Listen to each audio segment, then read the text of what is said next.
إلا ما علمتنا إنك أنت العليم الحكيم ولا حول ولا قوة إلا بالله العلي العظيم اللهم لا سهل إلا ما جعلته سهلا وأنت تجعل الحزن إذا شئت سهلا ربي يسر ولا تعسر ربي تمم بالخير أما بعد.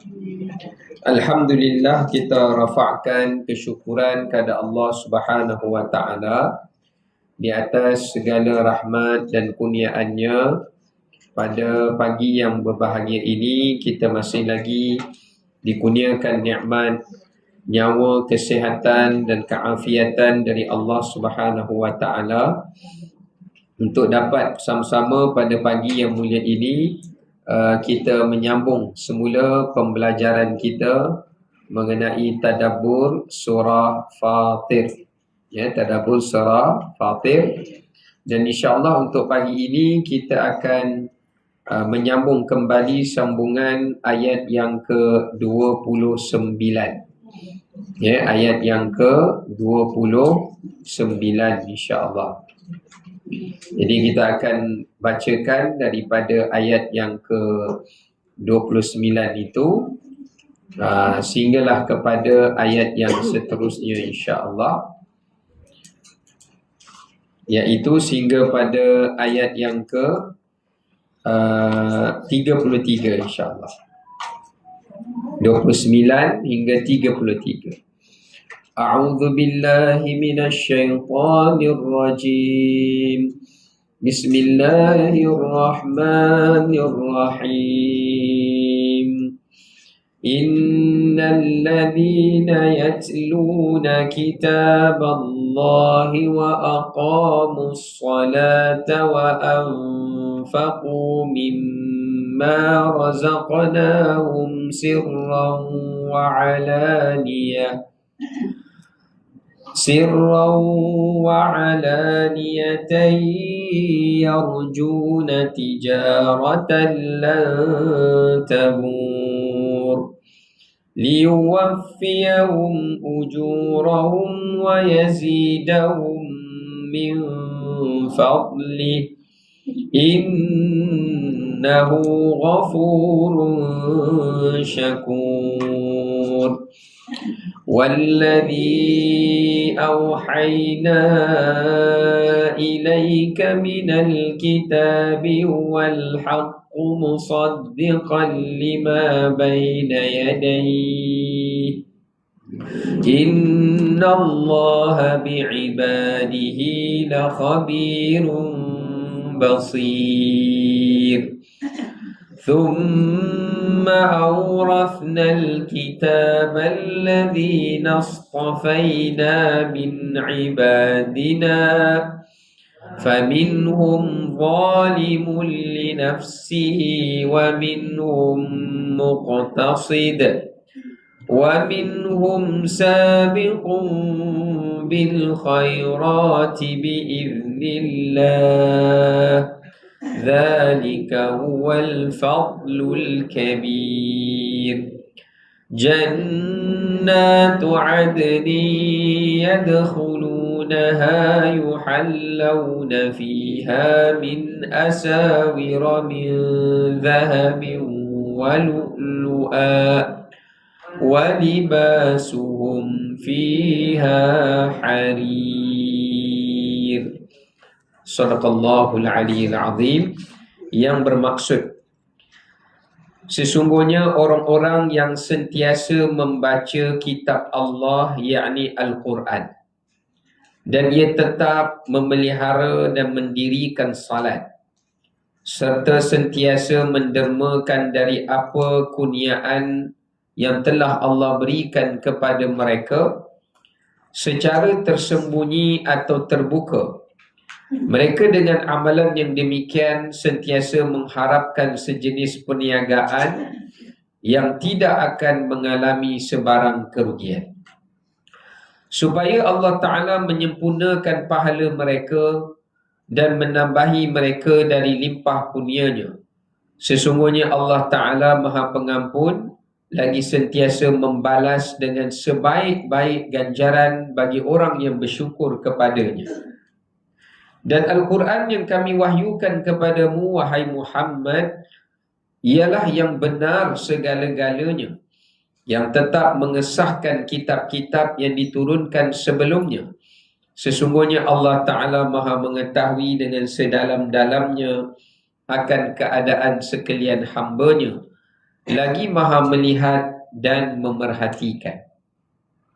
Kemudian kami jadikan Al-Quran itu diwarisi oleh orang-orang kami dari orang beriman, yang kami pilih dari kalangan hamba-hamba kami. Maka ada di antara mereka yang berlaku zalim kepada diri sendiri dengan tidak mengendahkan ajaran Al-Quran.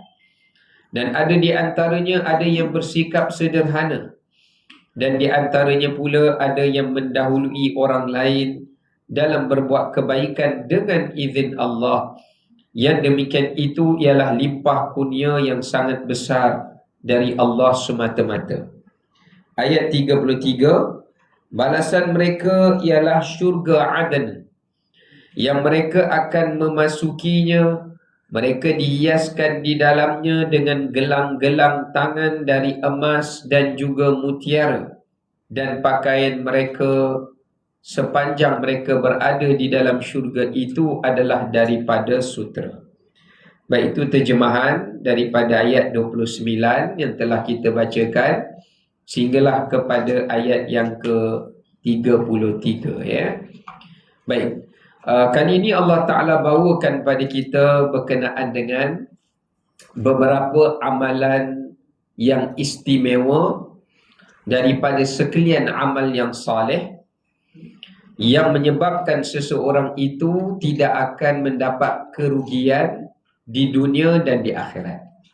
Jadi kali ini Allah mengajak hamba-hambanya, Allah Ta'ala menyuruh mereka supaya berebut-rebut atau mengejar bagi memperolehi jaminan perniagaan yang tidak akan rugi bagi mereka di dunia ataupun di akhirat melalui amalan-amalan berikut yang nanti insya-Allah kita akan perincikan. Baik, kita kembali pada ayat yang ke-29 ya. Ayat 29 ini dia sambungan pada ayat 28 yang telah kita bincangkan pada minggu yang lalu, iaitu berkenaan dengan kelebihan ilmu. Ini kita dah bahaskan. Okey, kali ini Allah Ta'ala sebut tentang sifat-sifat orang-orang yang mendapat amalan yang tidak akan merugikan mereka di akhirat. Yang pertama, kita perhatikan, yatluna kitab Allah. Allah mengguna perkataan tilawah Al-Quran, iaitu mereka yang sentiasa melazimkan diri mereka, mengistiqamahkan diri mereka untuk membaca Al-Quran. Baik, pertama, kalau kita lihat perkataan tilawah, dia memberi makna yang tersendiri. Perkataan tilawah bukan sekadar membaca Quran. Ya, perkataan tilawah ni dia lebih luas daripada makna membaca. Sebab tu kita boleh jumpa perkataan tilawah ni banyak tempat dalam ayat-ayat Al-Quranul Karim. Para ulama sebut perkataan tilawah ni dia ambil daripada perkataan tala. Orang tahu kalau tala tu lain. Han tala kat aku kan. Tu lain punya tala tu. Yang ni tala ni maknanya follow. Apa maksud tala? Follow, ikut. Contoh kita baca dalam Al-Quran, Allah sebut wasyamsi waduhaha wal qamari idza talaha, demi matahari apabila dia memancar dan demi bulan mengikuti pergerakan matahari. Sebab lepas berakhirnya siang akan menyusul malam. Maknanya dia follow, dia mengikut. Jadi bila kita sebut perkataan tilawah, tilawah bukan sekadar baca. Dia mengandungi 3 makna dalam perkataan tilawah. Yang pertama adalah membacanya dengan penghayatan. Membacanya dengan bersungguh-sungguh. Mana penghayatan? Baca dengan bacaan yang ikhlas. Baca dengan bacaan yang ikhlas. Jadi kalau siapa baca Quran dengan riak, dia tak masuk tilawah. Walaupun dia masuk pertandingan tilawah tu. Dia masuk pertandingan tilawah, tapi kalau dia baca ayat Quran tu tidak ikhlas, di sisi Allah dia tidak dikira dan dihitung sebagai bertilawah. Jadi sebab tu bila menyebut orang yang membaca Al-Quran, agama menyuruh kita supaya membacanya dengan ikhlas. Membacanya dengan ikhlas. Jadi terkeluarlah daripadanya orang-orang munafik, yang mana mereka membaca ayat-ayat Allah dengan tujuan untuk riya, sum'ah, ta'ajjub, takabbur dan sebagainya lah ya. Yang kedua, memahami. Sebab tu kita baca surah Al-Baqarah, Allah sebut alladzina yatlunahu haqqa tilawati. Mereka yang membaca dengan sebenar-benar baca. Apa maksud sebenar-benar baca? Faham. Baca dengan sebenar-benar baca ni, baca dalam keadaan faham. Jadi bila disebut tilawah, maknanya bukan sekadar baca dengan ikhlas, tapi dia memahami dan berusaha untuk memahami apa yang dia baca. Dan yang ketiganya adalah mengamalkannya. Ya, mengamalkan suruhan. Sebab lepas Allah sebut perkataan membaca kitab Allah, ayat lepas tu Allah sebut tentang semayang, Allah sebut tentang sedekah. Sebab kedua amalan itu amalan yang digalakkan dan dituntut di dalam Quran. Maksudnya kalau kita baca ayat Quran, tidak ada mana-mana ayat Quran melainkan dia menerangkan, dia memotivasikan, dia mendorong, dia mengajak kita supaya melaksanakan suruhan Allah Subhanahu wa ta'ala. Jadi itulah tiga kombinasi kepada makna tilawah.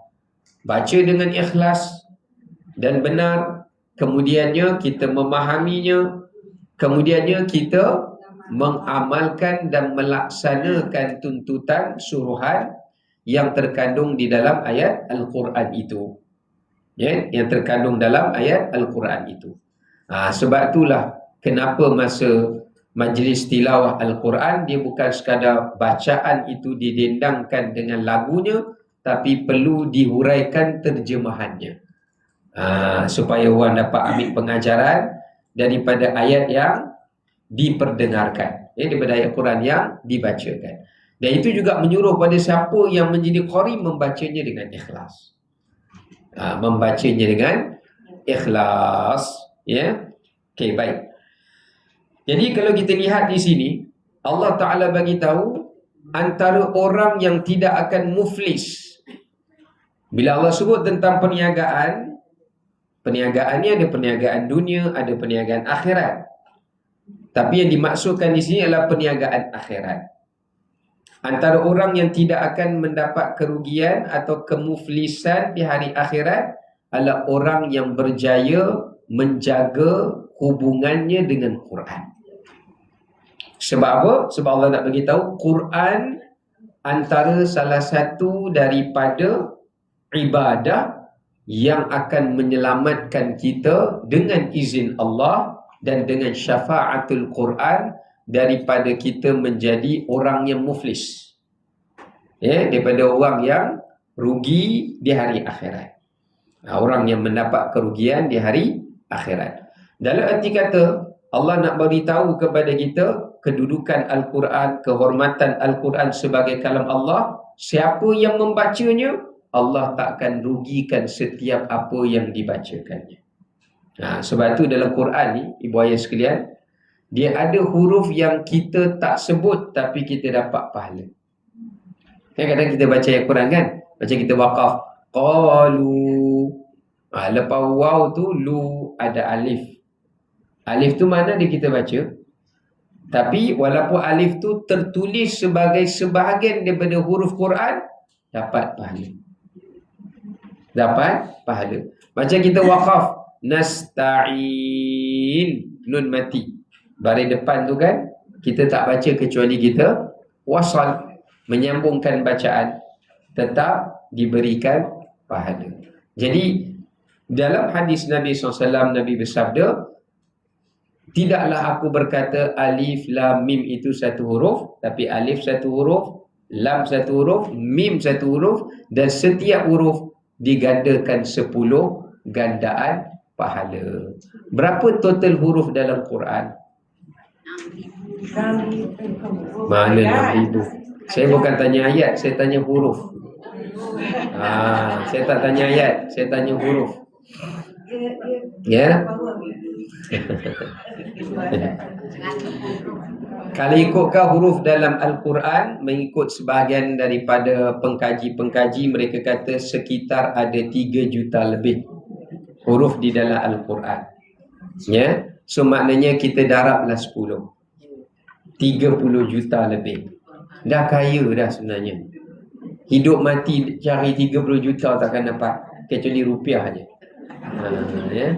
Kalau nak dapat 30 juta ringgit, apatah lagi 30 juta dolar, memang sampai mati pun kita tak akan dapat duit sebanyak itu. Melainkan orang-orang yang tertentu lah. Kan? Jadi nak tunjukkan sebenarnya Allah Ta'ala berikan bagi setiap huruf, sama ada yang tertulis, sama ada yang dibaca, maka semuanya diberikan pahala oleh Allah Subhanahu wa Ta'ala. Itu yang dimaksudkan tidak akan ada yang dimufliskan daripada setiap ayat-ayatnya. Kalau nak kira tu, kata misalnya tiap malam kita baca Al-Mulk, itu pun yang dikira. Yalah. Setiap kali kita membacanya lah, dalam semayang, luar semayang, dan sebagainya. Ya. Okey. Kata seorang tabi'in namanya Mujahid, dia kata, tidak ada ayat yang lebih kami sukai di kalangan ahli Quran melainkan ayat ini. Sehingga dia kata ayat ini adalah ayat bagi penggemar membaca Quran. Jadi orang yang suka membaca Quran, yang paling menggembirakan mereka adalah ayat 29 surah Fatir. Sebab Allah mulakan ayat itu memuji orang yang membaca Quran sebelum salat, sebelum sedekah. Ya, sebelum salat dan sebelum sedekah. Jadi sebab itu Mujahid, iaitu seorang tabi'in, dia kata kami tidak menjumpai mana-mana ayat Quran yang paling Allah menggembirakan bagi kami yang suka baca Quran melebihi daripada ayat ini, ayat yang kita bacakan ini. Kira. Auzubillah pun kira, sebab niat kita nak baca Quran. Kalau niat nak baca Quran, Contoh kita baca Auzubillah, sebab lepas tu kita nak baca surah Auzubillah tu pun dikira oleh Allah Subhanahu Taala. Sebab Allah sendiri yang suruh, wa idza qara'tal Quran fasta'idz billah. Bila kamu nak baca Quran, bacalah Auzubillah. Dapat. Bismillah aja untuk sesuatu. Ya, boleh juga. Oh, yang bismillah sayang Quran lah. Bismillah tu yang kita nak makan. Bismillah. Yang tu zikir je lah. Yang tu tak kira lah. Ini yang bismillahirrahmanirrahim, kita nak baca surah je. Oh, kalau yang tu pun nak kira. Yang tu dikira doa lah. Dapatlah pahala. Tapi dia tak dikira sebahagian daripada Al-Quran itu. Ya. Baik. Jadi ayat yang ke-29. Lagi satu, kenapa Allah kata dia satu perniagaan yang tidak merugikan? Disebabkan kerana Al-Quran itu akan menjadi penghujah atau pembela bagi pembacanya di hari akhirat. Penghujah dan pembela kepada ahlinya di hari akhirat. Ya. Sebab tu baru semalam saya kongsi berkenaan dengan kita, kalau boleh sebelum mati kita kena usahakan mendaftarkan diri kita termasuk dalam kalangan 3 kategori orang yang ada keterikatannya dengan Al-Quran. 3 kumpulan Quran. Dipanggil 3 kumpulan Al-Quran. Yang pertama yang disebutkan adalah dipanggil gelaran Ahlul Quran, ataupun dipanggil sebagai Ahlu Khassah. Ahlu Khassah ataupun Ahlul Quran. Yang kedua dipanggil sebagai Sahib Al-Quran. Dah juga sempat. Sempat sebab saya anggap ibu ayah semua macam muda tu, saya cakap laju supaya nak suruh tulis pun laju. Yang kedua adalah sahib Al-Quran. Sahib ni maknanya sahabat. Yang ketiga namanya hamilul Quran. Hamil. Macam wanita hamil tu. Dipanggil hamil. Tulisannya sama. Hamilul Quran. Jadi ada tiga kumpulan Al-Quran. Ahlul Quran atau Ahlul Khassah adalah mereka yang sentiasa beristiqamah membaca Quran setiap hari. Nak jadi Al-Quran, itu saja. Setiap hari, sama ada pada waktu siang maupun pada waktu malam, kita kena baca Quran. Maksudnya kita perlu ada seharian hidup kita dengan Quran. Baca. Seberapa ayat yang kita termampu. Jangan cakap kat saya, dalam sembahyang kira baca tak? Dalam sembahyang. Ni cerita luar sembahyang. Punya malasnya, dia nak dalam sembahyang pun dia nak kira juga. Mana boleh? Yang dalam sembahyang tu memanglah kita baca Quran, tapi itu yang untuk sembahyang. Ni yang luar sembahyang. Luar sembahyang pun kena baca. Dia tak boleh nak semua dalam sembahyang, luar tu dah kira skip dah. Yang luar-luar lah. Ni yang dalam. Ni tuntutan dalam solat. Yang tu tuntutan Quran di luar solat. Dua tuntutan yang berbeza. Dua tuntutan yang berbeza. Yang kedua namanya sahib Quran. Sahib Quran ni orang yang baca Quran dan dia berusaha untuk belajar memahami Quran. Sama ada dengan tadabbur, sama ada dengan perkata, sama ada dengan kalimah, sama ada dengan tafsir. Terpulang lah. Aircon ni tak sejuk.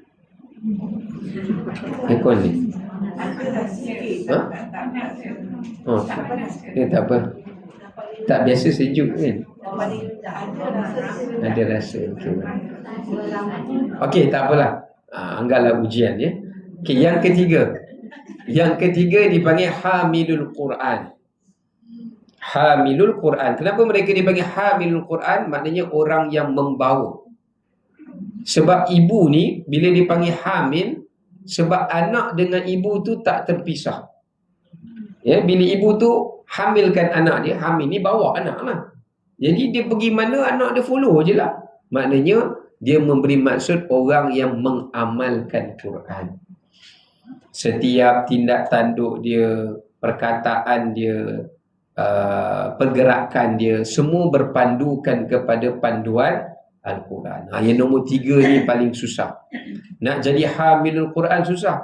Tapi nak jadi wanita yang hamil tak susah juga. Bukanlah senang, susahlah juga. Tapi tak sesusah yang nak jadi hamil Quran. Sebab ayah pun ada yang hamil juga. Kalau dia dah semakin naik tu jadi hamil lah sikit. Macam orang hamil lah. Baik. Apa dia? PJK. Perut jalan ke depan. Alamak. Macam-macam. Okey. Baik, kita kena usaha. Kalau kita tak mampu baca surah yang berbeza sebab kita tak ada kemahiran, boleh kita baca surah yang sama. Sebab Allah kata faqra'u ma tayassara minal Quran. Tapi kena ada usaha untuk belajar surah yang baru. Tak bolehlah ada ulang yang sama tu juga. Kena ada usaha. Okey, baik. Jadi itu 3 kumpulan Al-Quran. At least kalau kita sebelum meninggal tak dapat nombor 3 tu, dapat nombor 2 pun okey dah.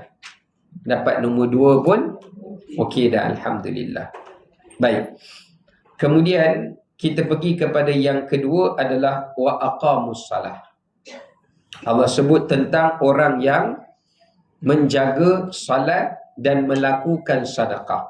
Yang menariknya, selalunya salat mesti digabungkan dengan sedekah. Dia mesti dipartnerkan gitu. Salat, zakat. Ataupun salat, infak. Ataupun salat, sedekah. Kerana Allah Ta'ala nak menunjukkan sebagaimana kata Sayyidina Abu Bakar radhiyallahu an, Allah tidak pernah memisahkan antara salat dan sedekah.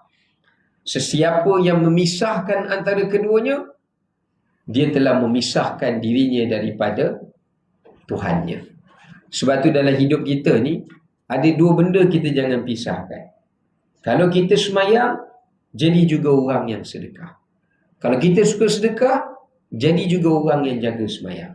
Sebab ada setengah orang, memang salah satu daripada kerja syaitan ni, dia nak pisahkan kita antara dua benda ni.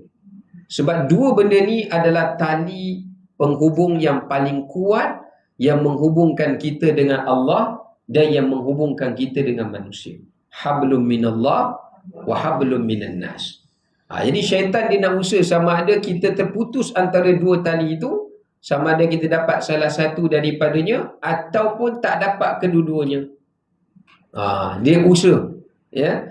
Sebab tu kita tengok ada orang yang jaga semayang, rajin benar semayang, tapi dia tak suka berinfak. Ada orang suka infak, rajin sangat tolong orang, tapi tak semayang. Begitu pula. Ya, sedangkan Allah Ta'ala tidak pernah memisahkan, menjarakkan, mengasingkan di antara dua amalan dan ibadat ini. Ini menunjukkan pada kita dua amalan ini sangat-sangat dituntut kerana dia adalah amalan yang saling melengkapkan segala kekurangan-kekurangan manusia. Okey, kita tengok. Bila Allah sebut tentang solat, Allah sebut juga tentang sedekah. Di hujung tu Allah kata apa? Sirran wa alaniyah. Solat pun dia ada yang tersembunyi, dia ada yang terang-terangan. Sedekah pun dia ada yang tersembunyi dan dia ada terang-terangan. So kena buat dua-dua. Kalau solat yang terang-terangan, maknanya solat wajib, solat jamaah. Bila sebut solat yang terang-terangan, maknanya mengerjakan solat secara berjemaah. Tu maksud terang-terangan bagi solat fardu. Jadi Allah Ta'ala kata, sesiapa saja yang menjaga solat fardunya dengan dikerjakan ianya secara berjemaah, jadi terang-terangan, dia tidak akan rugi di hari akhir. Sebab apa? Sebab dia dapat gandaan 27 darjat. Untuk setiap salatnya 27 darjat. Dalam sebagai riwayat lain pula, 27 darjat didarabkan pula dengan bonus-bonus tambahan. Pertama, apa dia bonus dia? Jumlah jamaah.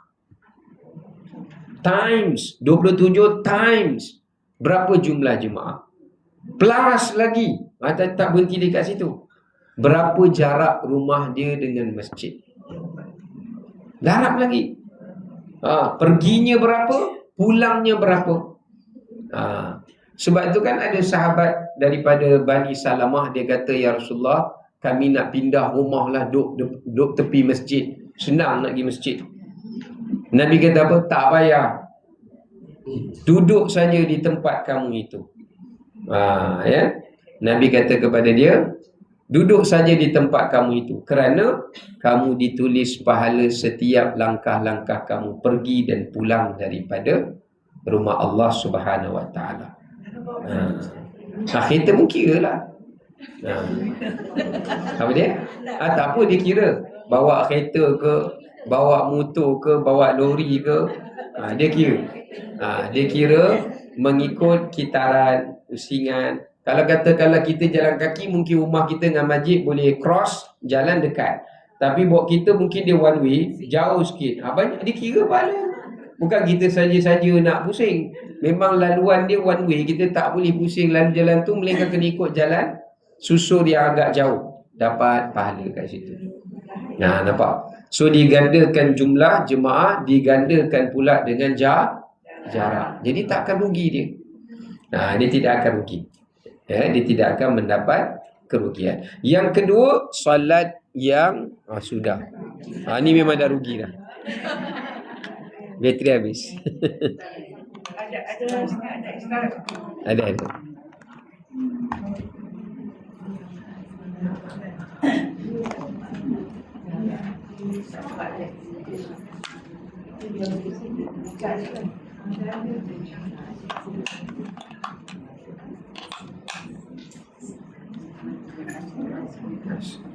Tes. Okey, baik. Manakala solat yang tersembunyi pula adalah solat sunat. Itu yang dikata sirran, maknanya solat sunat. Jadi solat sunat yang paling afdal itu adalah merupakan solat tahajud. Sebab dia yang paling bersifat tertutup dan bersifat rahsia. Sebab solat itu disyariatkan di waktu orang tidur. Di waktu orang mimpi, di waktu orang mengeruh dan sebagainya, kita bangun untuk mengerjakan salat. Jadi dalam arti kata di sini, siapa yang tidak mahu menjadi orang yang rugi, dia perlu jaga salat fardunya berjemaah, bila berjemaah awal waktulah. Yang keduanya, dia perlu untuk usahakan salat malamnya. Maka jika dia memelihara dua kategori salat ini, kalau dia nak buat tambahan salat lain itu silakan. Rawatib ke, duha ke apa ke, tu terpulanglah. Tapi nak katakan dua salat itu saja sudah pun tergolong daripada kalangan golongan orang-orang yang tidak akan merugi di hari akhirat. Bahkan dalam sebuah hadis disebutkan orang yang mengerjakan salat sunat secara tertutup, dalam hadis riwayat Al-Baihaqi disebutkan dia dapat 25 darjat. 25 darjat berbanding salat sunat yang dikerjakan di waktu yang nyata. Maknanya solat malam ni banding dengan solat siang, solat malam 25 darjat lebih daripada solat siang. Ada Ustaz Syaraf dia bagi tahu solat kita buat apa malam pun itu pun dah kira macam tu. Ya, dia lebih afdal.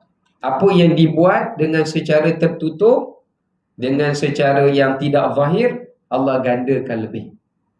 Tapi masalah hari ni, orang yang tak nak gandaan tu, dia buat malam pun dia buat live. Saya nak semayang qada, sila perhatikannya. Dia buat, ada orang buat live. Ya, tak saya buka lah pukul 4 pagi ada je orang buat live. Saya nak semayang tahajud sekarang ni. Ada. Jadi tak dapatlah dia 25 darjat tu. Kan? Macam kalau kat TikTok ni berapa kat ni kita nak guna di awal kita tahajud dekat masjid gunalah masjid dia lambat dia tak dapat Kita pergi awal kat masjid. sebab kita nak dapatkan bagi kita lambat Tak apalah. Itu atas nawaitu kita lah kan. Tapi actually dia bukanlah maksudnya tertutup tu bukanlah bererti tak ada siapa yang melihat saja. Tetapi memberi maksud waktu malam tu sendiri. Sebab biasanya waktu malam ni memang orang berjaga, tapi orang berjaga untuk buat benda lain. Bukan orang berjaga untuk semayang. Jadi kalau kita memang waktu tahajud tu, memang kita pergi Masjid Haram, memang semua orang berjaga untuk semayang. Tak apalah, kita semayang je lah. Sebab memang itu waktu untuk kita disuruh semayang. Kan? Dan tak semua orang yang berjagalah pada waktu itu, ya. Okey, baik. Begitu juga dengan hal yang berkaitan dengan sedekah. Jadi yang pertama zakat, yang tersembunyi yang keduanya adalah sedekah. Yang terang-terangan tu zakat sebab dia wajib, yang tersembunyi itu adalah sedekah, ya.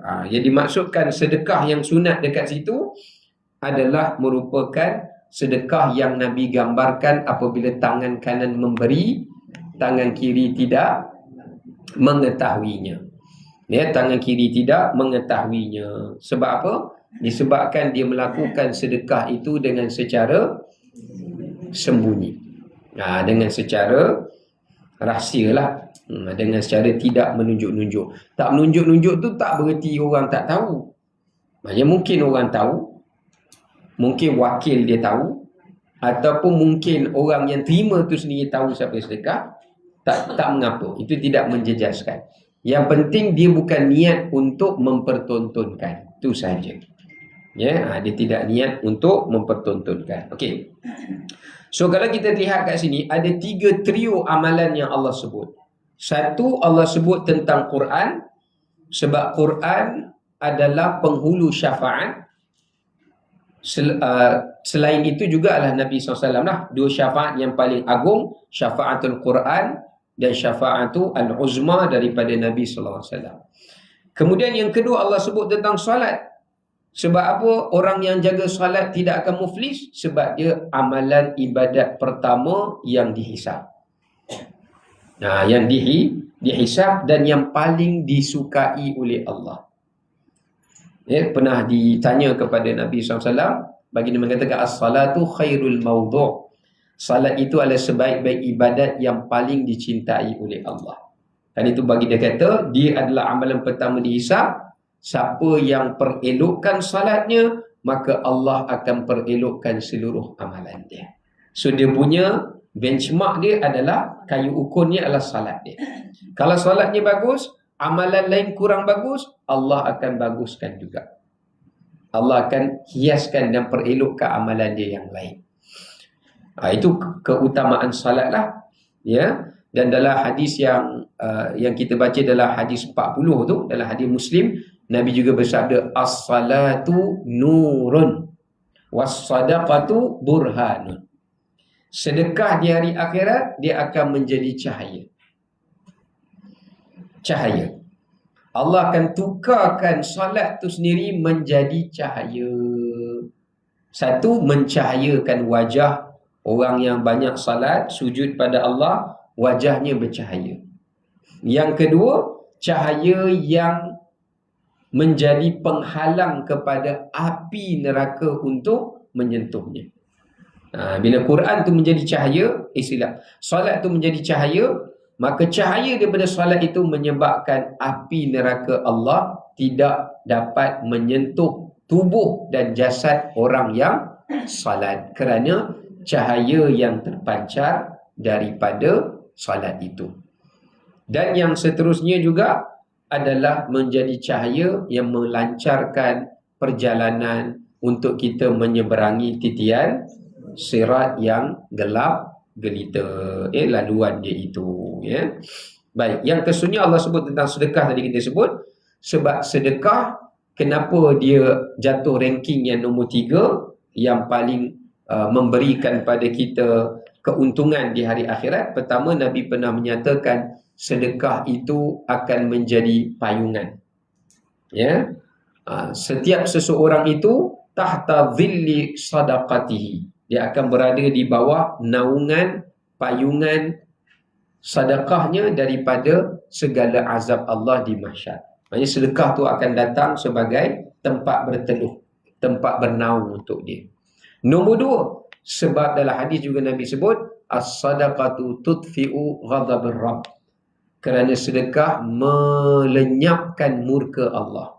Allah kalau tengok wajah orang yang bersedekah, Allah tak marah kat dia. Allah tak murka. Patutnya nak kena murka juga. Tapi sebab dia ada buat sedekah, walaupun dia ada dosa, Allah akan pandangnya dengan pandangan kemaafan. Allah akan pandangnya dengan pandangan keampunan. Sebab sifat suka pemurah ni sifat siapa? Sifat Allah sendiri, Ar-Rahman, pemurah kan? Allah sendiri bersifat pemurah. Karim, Al-Karim, Ar-Rahman dan sebagainya. Maka bila ada hamba-hamba Allah yang memiliki sifat-sifat yang seperti itu, dia akan melenyapkan kemurkaan Allah Subhanahu wa ta'ala, ya. Itu yang kenapa disebutkan perniagaan yang tidak akan rugi. Baik, kemudian kita lanjutkan pada ayat yang ke-30. Ya. Kenapa Allah sebutkan dia satu perniagaan? Ada satu hadis disebutkan, baru tadi semalam saya baca, 3 amalan ni berkata, Quran, puasa, sedekah. Setiap para peniaga bergantung kepada berapa keuntungan perniagaannya. Dan pada hari ini, semua para peniaga akan berada di bawah golongan 3 ahli ini. Maksudnya semua orang yang berniaga dekat dunia ni tidak akan dapat mengatasi 3 peniaga ini. Quran, salat dan juga sedekah. Maknanya Quran akan cakap, wahai orang niaga, kamu untung berapa bilion pun tak kisahlah dia cakap kau orang kafir ke, kau orang Islam kan. Kalau yang jenis tak baca Quran ke, tak beriman pada Quran ke, kalian punya keuntungan di dunia tu takkan sama dengan apa yang kami berikan keuntungan kepada ahli kami. Begitulah solat pun cakap macam tu, begitulah sedekah pun cakap macam tu. Masa tu orang yang buat keuntungan kat dunia berbilion-bilion, Elon Musk ke, Musk Elon ke dan sebagainya, dia orang semua akan rasa rugi. Ya, sebab melihat dia orang tertinggal perniagaan yang lebih besar daripada itu. Ya. Baik. Macam orang yang selalu sedekah tapi tak keluarkan zakat. Dia miss kat situ. Dia kena 3 benda tu. Kalau dia dia sedekah. Tak boleh lah sebab syarat kat itu sirran wa alaniyah. Dia lepas tak dia punya zakat? Tak lepas. Sebab zakat lebih utama. Dia fardu. Zakat dia ada nisab dengan haul kan. Ya. Jadi kalau dia tak cukup haul, tak cukup anggaran, nisab tak cukup. Tak cukup nisab tak wajib zakat. Tapi jangan dia buat zakat. Tak apa. Kalau dia tak layak mengeluarkan zakat, dia buatlah sedekah. Tapi kalau dia berkelayakan untuk mengeluarkan zakat, dia kena buat zakat. Sedekah pun dia buatlah kalau ada lebihan. Gitu. Tak boleh. Dia tak boleh niat semua kita beri itu zakat. Sebab zakat dia ada syarat dia sendiri. Dia kena ikut, dia ada disiplin dia lah. Dia ada nisab, dia ada haul, lepas tu kena asnaf-asnaf yang terpilih. Kalau sedekah ni, dengan siapa-siapa pun kita boleh beri. Kan? Macam hibah pun, hadiah pun dia masuk dalam bab pecahan cabang sedekah jugalah. Ya. Okey, kemudian ayat 30. Allah explain pada kita apakah yang dimaksudkan perniagaan yang tidak merugikan itu. Apakah perniagaan yang tidak merugikan itu? Kalau kita lihat ni Allah sebut yang pertama al-wafa. Liwafiyahum tu maknanya al-wafa. Sebab itulah mereka tak rugi dalam perniagaan. Apa maksud al-wafa? Al-wafa ni Allah akan cukupkan apa yang tidak cukup daripada atau apa yang terkurang daripada amalan hamba-hamba itu. Kalau ada hutang, Allah akan gugurkan hutang-hutangnya itu. Inilah di antara kenapa mereka itu tidak akan rugi di hari akhirat. Ya.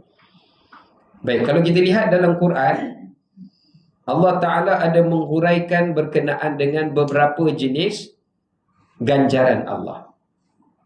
Ni orang yang dapat ganjaran ni, insya-Allah mereka tidak akan tergolong dalam kalangan orang-orang yang rugi. Yang pertama, orang yang mendapat ganjaran dipanggil jazaul husna. Jazaul husna. Ataupun juga setengah ayat dipanggil jazaul ihsan. Jazaul husna ataupun jazaul ihsan. Ini contoh kita tengok surah Kahfi ayat 88. Allah sebut wa amma man amana wa amila salihah falahu jazaanil husna. Siapa yang dapat ganjaran al-husna ni? Orang yang dapat ganjaran al-husna atau al-ihsan ni, Allah mudahkan dan lancarkan semua urusannya di akhirat. Start daripada dia masuk kubur, jawab soalan malaikat senang. Bangkit mahsyar pun mudah. Hisab mudah, mizan mudah, sirat mudah. Mudah belaka. Ni orang yang mendapat ganjaran al-husna ataupun al-ihsan. Kenapa dipanggil al-husna dan ihsan? Iaitu ganjaran yang paling terbaik. Ahsan, daripada perkataan hasan, baik, terbaik. Jadi Allah Ta'ala mudahkan segala kesulitan. Dia dapat kesulitannya, Allah lapangkan. Dia dapat kesulitannya, Allah lapangkan. Sama ada di dunia ataupun lebih-lebih lagi di hari akhirat. Siapa yang perasan dalam hidup dia, kalau dia bertakwa pada Allah, dia dapat kesusahan, Allah sekejap kesusahan dia, kemudian Allah lapangkan. Datang lagi, Allah lapangkan. Maknanya dia dapat ganjaran al-husna. Ya, orang yang nama husna pun belum tentu dapat. Yang kedua, Samalah Aisyah tadi. Yang keduanya adalah orang yang mendapat ganjaran al-awfa. Ini dalam surah An-Najmu ayat 41. Allah kata thumma yujzahul jazaa'al awfa. Kemudian kami akan berikan kepada mereka ganjaran yang sempurna. Itu al-awfa. Al-awfa ni diambil daripada perkataan liwafiyahum ini. Jadi siapa yang buat 3 amalan tadi, Quran, solat, sedekah, kalau dia amalkan trio amalan ni, kalau ada amalan dia yang kurang, Allah gandakan. Itu maksud al-awfa. Kalau ada yang tidak cukup, dicukupkan. Kalau ada yang tersilap, dimaafkan. Sebab tu nanti kita tengok hujung ayat itu, Allah kata apa?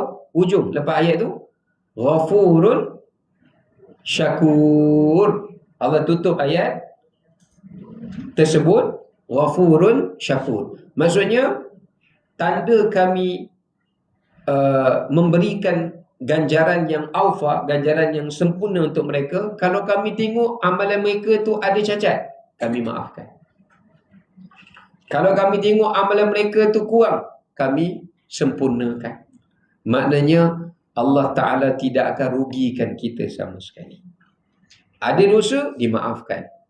Kurang amal, digandakan. Begitulah. Itu namanya jaza al-awfa. Sebab tu kalau kita tak boleh dapat jazaul ihsan tadi atau al-husna tadi, tu kalau nak jadi itu kena jadi golongan as-sabiqun pula. Kan?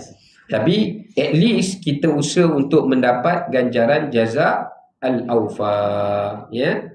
Sebagaimana saya siapa tadi? Ghafurun Syakur. Kan kita tengok di hujung ayat yang kita bacakan tu, ayat 30 tu kan?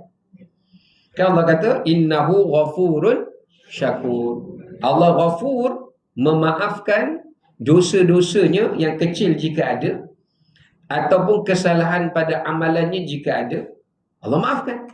Allah tak kira. Bahasa Arab panggil balash, khalas, halal. Allah maafkan. Dan kalau dia buat amalan syakur, Allah maha bersyukur. Maknanya dia buat sikit, Allah bagi banyak. Dia buat sikit, Allah bagi banyak. Macam tu. Ya. Ini bagi siapa yang melazimkan dirinya melakukan 3 amalan tadi. So mulai hari ni jaga 3 amalan tu. Jangan tinggal. Quran, salat dan juga sedekah. Tak cukup sekadar itu, Allah kata wa yazidahum min fadlih. Allah tambahkan lagi kepadanya kurniaannya.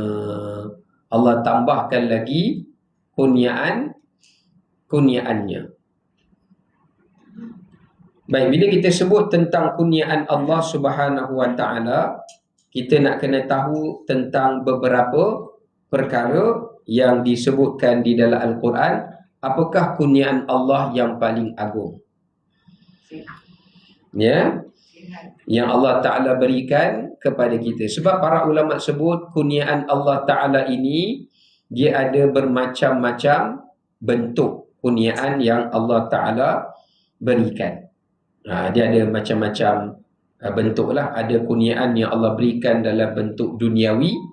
Dia ada kurniaan yang Allah Ta'ala berikan dalam bentuk ukhrawi. Jadi dia 2 bentuk yang berbeza. Nampak tu? Yang kuliah pun di Shopee ni. Memang membeli lah tu jawapannya. Okay, yang pertama, niaga. Okey, baik. Yang pertama disebutkan, kita sebut kurniaan yang terbaik di dunia. Kurniaan yang terbaik di dunia, Allah berikan hidayah dan taufik. Itulah kurniaan yang paling agung sekali yang Allah Ta'ala berikan. Kurniaan yang paling agung sekali yang Allah berikan. Sebab tu selalunya bila Allah Ta'ala sebut tentang Quran, Allah sebut tentang Rasul, lepas tu mesti Allah akan sebut itu adalah dari kurniaan kami. Jadi Quran kurniaan Allah, Rasulullah SAW pun kurniaan Allah untuk kita juga. Maksudnya dekat situ adalah hidayah dan taufik. Okay, selain daripada itu, bezakan hidayah dan taufik ni beza. apa beza hidayah dan taufik? Bukan taufik hidayat. Taufik hidayah main badminton tu. Kalau hidayah adalah Allah Ta'ala berikan kepada kita petunjuk. Maknanya Allah tunjuk dan bukakan laluan dan jalan kebaikan, jalan keimanan, jalan kebenaran untuk kita dekat dengan dia. Maknanya Allah Ta'ala bukakan hati kita dan dia tunjukkan pada kita jalan-jalan itu. Mana jalan? Supaya kita dapat membuat pilihan yang betul. Itu maknanya hidayah.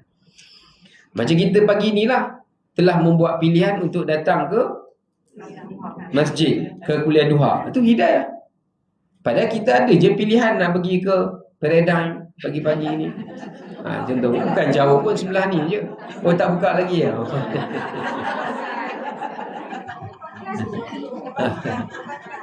Ataupun pilihan yang lain lah, macam-macam lah pilihan-pilihan yang lain kan. Misalnya contoh. Atau yang nombor 2 namanya taufik. Taufik tu macam mana pula? Taufik itu adalah Allah tetapkan kita, bimbing kita, dia guide kita supaya kita tak tergelincir dari jalan hidayah itu. Itu dua benda yang kita perlu. Sebab tu dia dua benda yang berbeza. Satu, Allah dorongkan. Bila dah dorong, ada kemungkinan tak kita terkeluar? Ada. Mesti ada. Macam kita ni sekejap je duduk atas lorong, lepas tu dah keluar dah. Tengok orang buat kereta, baru je masuk dia keluar lorong lah. Kan? Jadi orang yang dapat hidayah tidak semestinya dia dapat taufik. Tapi kalau orang yang dapat taufik, dia dapat hidayah. Sebab tu perkataan hidayah mesti lebih dahulu daripada taufik. Bukan taufik baru hidayah. Hidayah dulu baru taufik. Sebab tu Allah Ta'ala bagi tahu orang-orang Yahudi, orang-orang Nasrani, mereka dapat hidayah. Sebab mereka pernah dihantar Rasul, mereka pernah diberikan kitab, tapi mereka tak dapat taufik. Sebab tu kenapa surah Fatihah kita minta hidayah dulu. Ihdinas siratal mustaqim. Itu hidayah. Siratal ladzi, itu taufik. Siratal ladzina an'amta alaihim, iaitu tetapkanlah kami di atas jalan orang yang kau beri nikmat. Nikmat apa? Nikmat taufik. Sebab orang Yahudi Nasrani pernah beriman, lepas tu kufur, sesat. Maknanya mereka pernah dapat hidayah, tapi mereka tidak memperolehi taufik. Ya, itu perbezaan dia. Ya. Ayat tadi yang ayat 9. La tuzigul bana. Ya, ba'da idh hadaitana, tu taufik. Selepas kau beri hidayah pada kami, itu doa untuk taufik. Baik. Yang seterusnya adalah nikmat yang Allah beri kepada kita adalah nikmat. Ini kalau nikmat dunia lah. Kurniaan Allah, kurniaan Allah yang Allah berikan daripada nikmat dunia itu adalah merupakan keberkatan dan keafiatan.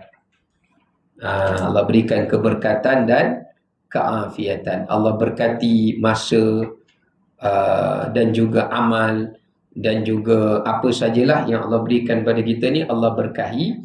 Yang seterusnya adalah Allah Ta'ala juga berikan afiat. Ya, kalau tak ada afiat pun kita tak boleh buat amal apa-apa pun. Ya.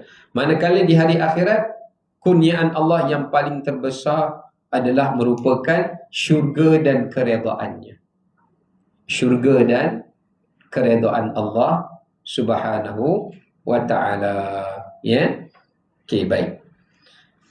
Kemudian kita pergi pada ayat 31. Apa dah? Ush, Allah, tak perasan. Okey, baik. Ayat 31. Ayat 31 Allah Ta'ala sebut, Allah Ta'ala sebut kepada kita pada ayat ini. Kita perhatikan, huwal haq. Allah kata, kami telah mewahyukan pada engkau Rasulullah sebuah kitab, ini Quran, dan dia membawa kebenaran. Dekat sini kita nak lihat ada dua perkataan. Al-haq tu dengan musaddiqa. Ada dua perkara yang kita nak lihat dekat sini. Pertama, Allah Ta'ala menyuruh supaya kita sentiasa menjadikan Al-Quran itu sebagai petunjuk. ataupun sebagai panduan kita. Panduan dalam kehidupan kita. Sebab kalau kita mengambil panduan selain daripada Al-Quran, kita tidak akan mampu untuk istiqamahkan amalan kita. Tadi kan ayat sebelum Allah cerita pasal amalan. 3 amalan. Baca Quran, salat dan sedekah. Tapi macam mana nak bagi kita konsisten, sentiasa dapat beramal, jaga amalan, bersungguh dalam beramal. Sebab manusia ni dia ada pasang surut dia. Kitaran tu akan sentiasa bertukar, bersilih ganti. Ada masa iman mereka kuat, ada masa iman mereka lemah. Sebab tu Allah bawa datang ayat 31 ni. Allah kata nak strengthen. Ya. Betul ke? Nak bagi kuat, nak kukuhkan iman kamu supaya kamu terus teguh di atas amalan-amalan tadi. Kamu kena sentiasa mengambil pengajaran dan peringatan daripada ayat-ayat Allah. Kamu kena sentiasa berinteraksi dalam hidup kamu dengan peringatan-peringatan dan pengajaran dari ayat-ayat Allah. Barulah kita ni akan sentiasa dapat motivasi seharian dalam kita nak mendekatkan diri kepada Allah Subhanahu wa Ta'ala. Ya. Baik. Jadi kalau kita lihat ada beberapa jenis peringatan yang Allah Subhanahu wa Ta'ala suruh supaya kita sentiasa berinteraksi dengannya. Peringatan yang kita kena sentiasa berinteraksi dengannya. Ini berdasarkan daripada minal kitab. Allah kata daripada Quran. Kita ambil peringatan daripada Al-Quran yang kita kena berinteraksi dengannya. Sebab bila kita selalu berinteraksi dengan peringatan Quran ni, Allah bina dalam diri kita al-haq, keyakinan, keimanan, ya, keteguhan kita kepada Allah Subhanahu wa Ta'ala. Baik, yang pertama sekali iaitu mengambil peringatan dan pengajaran daripada ayat-ayat yang terdapat dalam Al-Quran, iaitu suruhan dan larangan. Maksudnya kita ambil berat dan kita jaga dan kita pelihara segala suruhan-suruhan yang terkandung daripada ayat Allah. Terutamanya kalau ayat yang dimulai dengan ya ayyuhalladzina amanu. Kalau ada je ya ayyuhalladzina amanu, bersedialah. Ayat itu selepas tu mesti ada suruhan atau sesudahnya mesti ada larangan. So Allah nak suruh kita tarkiz, fokus, jaga, buat. Ya, kalau kamu nak kuatkan iman, kamu buat benda itu. Kalau tidak, aku tak panggil kamu orang beriman. Aku panggil, hei manusia sudah. Ataupun, hai orang sudah. Tapi aku memanggil kalian, wahai orang yang benar-benar beriman. Ya, baik. Yang kedua, iaitu peringatan yang selalu kita kena ambil adalah daripada janji-janji Allah, ganjaran dan balasan. Ini pun maksud kita ambil pengajaran juga. Ya, dalam kita seronok beramal, Allah kata jangan tinggal melihat balasan dan ganjaran. Sebab kalau kita terlalu syok beramal sampai kita bangga diri, Allah ingatkan kita dalam Quran. Ada orang yang buat amalan kebaikan pun aku masukkan dia dalam neraka. Supaya kita tak overconfident, tak terlalu takabur, ujub macam iblis. Kalau kita terlalu buat dosa pula, dosa jahat lah aku ni, tak dapat masuk syurga. Adakah ayat Allah kata ganjaran? Allah kata kalau kau berdosa, kau kembali pada aku, kau bertaubat, aku ampunkan, aku masukkan dalam syurga. Sebab tu ayat-ayat macam ni pun kena kita interaksi. Sebab tu kita setiap kali baca Quran, kita akan jumpa ayat tentang syurga, kita akan jumpa ayat tentang neraka, dan sebagainya. Dan yang ketiganya, iaitu Allah suruh kita mengambil peringatan dan pengajaran daripada kisah-kisah tauladan yang terdapat dalam Quran. Ya, kisah kaum yang dibinasakan, kisah individu yang dilaknat oleh Allah, ya, ataupun yang telah diazab oleh Allah. Begitu juga mereka yang dicintai oleh Allah, disayangi oleh Allah, diberikan petunjuk oleh Allah, supaya dia nak bagi kita agar kita rindu dengan orang macam ni. Kita nak jumpa dengan orang yang macam ni, orang yang Allah sayang ni, supaya kita pun dihimpunkan bersama-sama dengan mereka di hari akhirat. Jadi itu 3 peringatan yang Allah Ta'ala suruh supaya kita sentiasa berinteraksi dengannya daripada Al-Quran. Sebab itulah di hujung ayat tu Allah sebut la khabirun basir. Sebab Allah itu sifatnya khabir. Khabir ni apa? Memberitahu apa yang kita buat. Allah akan cerita balik apa yang kita buat. Basir, Allah Ta'ala maha melihat luar dan dalam apa yang kita buat. Jadi penutup ayat dekat sini, Allah Ta'ala nak suruh kita memiliki satu sifat yang namanya dipanggil sebagai sifat muraqabah, ataupun dipanggil juga sebagai sifat al-ihsan. So ada 2 benda lah Allah ajar kita dekat sini. Kalau kamu nak jaga ibadat kamu, supaya kamu tak jadi orang yang futur. Tahu futur?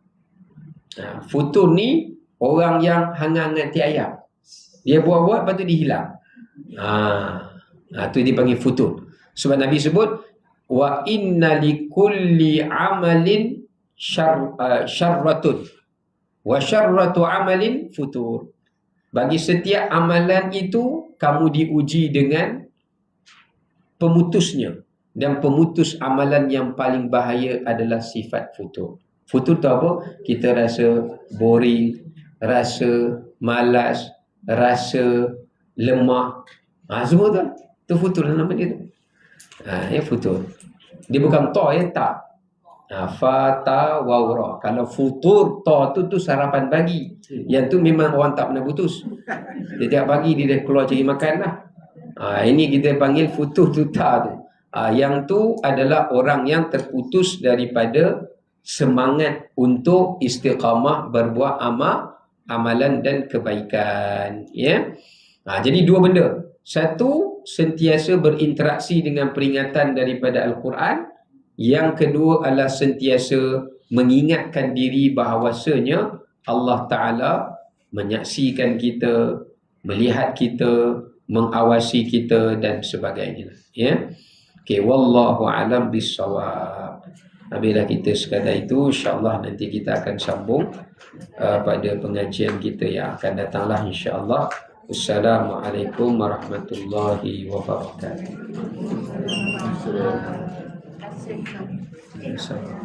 Bismillahirrahmanirrahim. Alhamdulillahil alamin wassalatu wassalamu ala sayyidina ajma'in. Allahumma aghnina bil ilmi zainna bil hilmi wa kana bit taqwa jina bil afiyah. Rabbana atina min ladunka rahmatan wa ilana min amna rasyada. Subhanakallah bihamdik asyhadu an la ilaha illa anta nastaghfiruka wa atubu ilaik. Alhamdulillah.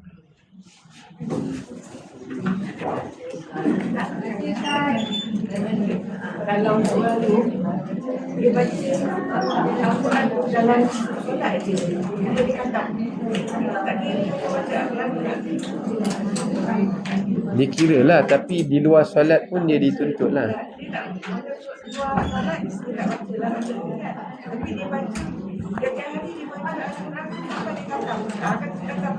Kalau dia baca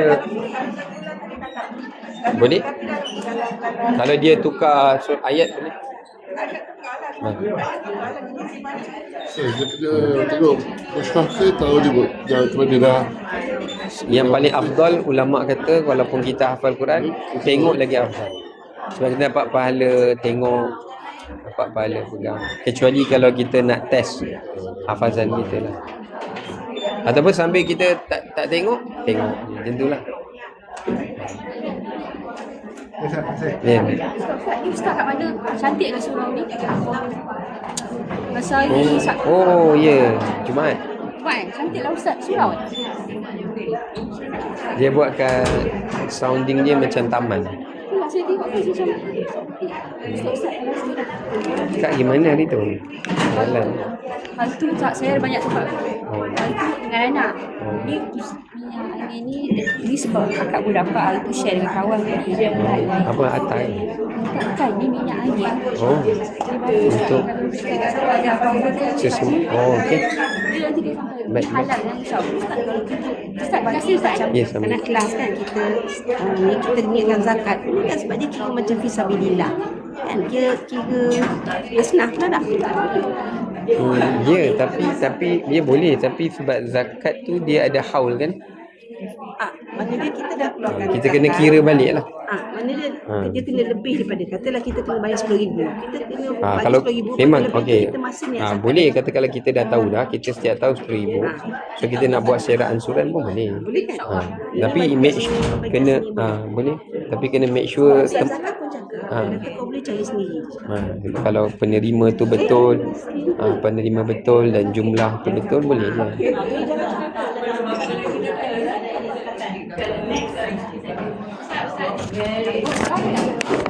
Oh, nanti so.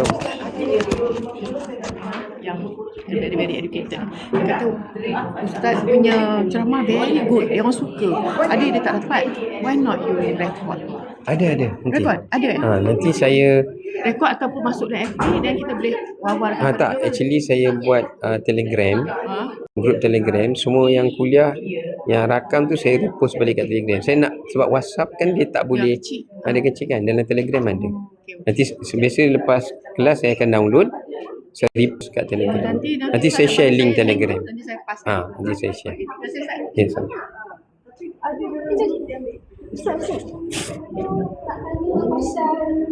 Faraid apa semua tu siapa yang terbaik untuk akak tanya? Faraid. Yang Ada lah yang nanti ahli saya- dia lah yang Ada kawan nanti saya bagi. sebab akak ada nak ada beberapa kemusykilan. Lepas tu akak nak sebenarnya nak tanya tu untuk diri sendiri jugalah untuk menerima keadaan bahawa memang inilah yang sebenarnya. Sebab akak ada beberapa persoalan yang agak Boleh nanti ada. Ya. Nanti tolong. sebab nak yang sebab satu ustaz tu dekat Melaka tapi jauh lah. Oh, jauh. Ustaz Cik Zamzam tu di Melaka. Ada nanti saya bagi. InsyaAllah. Terima kasih Ustaz. Baik, sama. Minta maaf tak sempat nak layan dalam grup ni. Kejap ni saya tengok ada yang tanya soalan ke tadi. Kalau kita bagi orang pulang balik macam mana Ustaz? Kalau kita bagi orang pulang balik, maksudnya apa tu? Bagi pulang apa tu? Tak faham. Bagi pulang apa ya?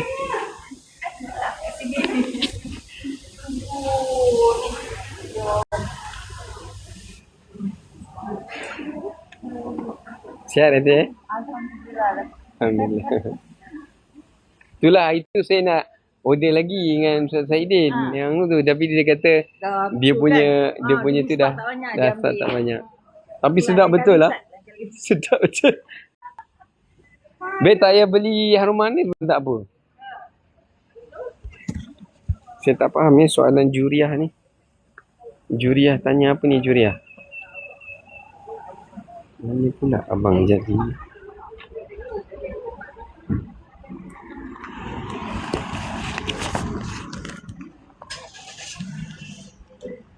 Kalau kita bagi orang pulang balik, tak faham apa pulang.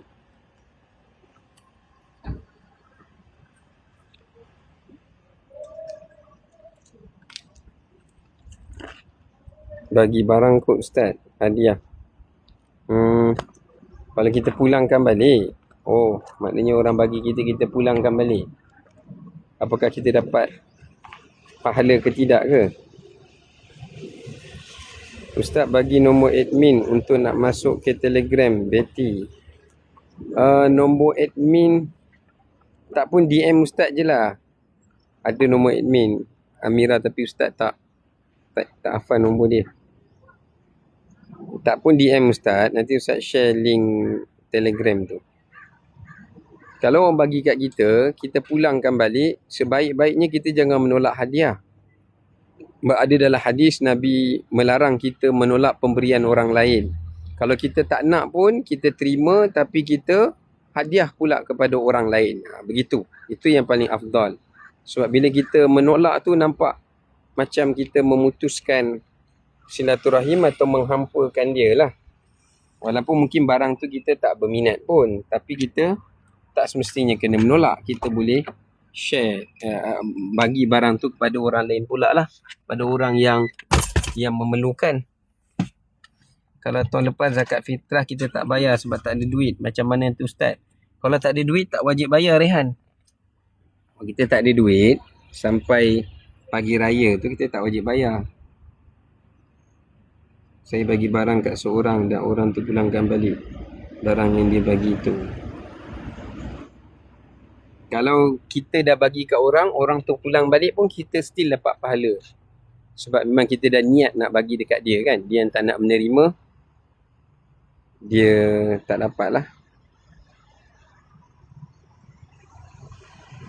Kalau Zaidah, fardu yang dulu-dulu kita tinggal, adakah boleh cover? Boleh kalau kita taubat nasuha. Boleh insya-Allah kalau kita taubat nasuha boleh.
Okey, di Telegram bahagian search type grup nasihat agama.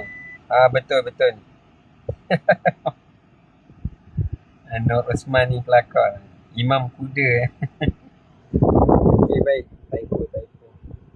Okey, insyaAllah kita jumpa. Kita ada pukul 11 lebih nanti untuk kita sambung surah Ali Imran insyaAllah. Okey, jumpa lagi. Assalamualaikum. 11 suku ya. Lebih kurang 20 minit lagi insyaAllah.